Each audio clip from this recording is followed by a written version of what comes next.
Mga kadepensa, magandang umaga. Nandito po tayo ngayon sa Barangka Public Market dito po sa Marikina. At sa mga oras na ito hanggang mula po kahapon ay patuloy po ang dagsa ng mga taong bumisita para sa kanilang mahal sa buhay na namayapa. Mga kadepensa, ayon po sa ating nakausap na kay Konsehal Frankie Ayuson, tungkol po doon sa paglilipat ng mga buto ng mga hinukay ay isa po itong illegal. At hindi na po pala ito ngayon matutuloy dahil wala pong order ang municipal government ng Marikina tungkol sa paglilipat ng mga buto.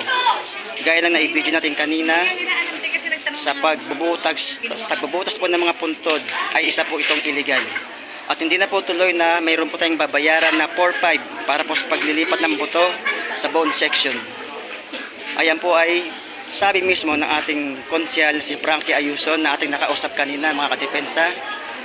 Inuulit ko po, hindi na po tuloy ang pagbabayad ng 4-5 na ating sinasabi na kinatatakutan na dahil binubutas ang mga punto dito ay isa po pala itong illegal at wala pong order ang municipal government tungkol sa gawain ito.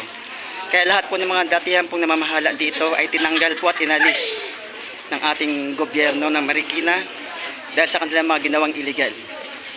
Inuulit ko po, hindi po na po totoo ang pagbabayad ng 4-5 tungkol sa paglilipat ng mga buto hanggat walang order ang municipal government ng Marikina. Ito po sa Embaksal ang inyong kadepensa para sa Marikina News. Nagsasabi na sa bawat hamon ng buhay at sitwasyon, kailangan natin na main defense.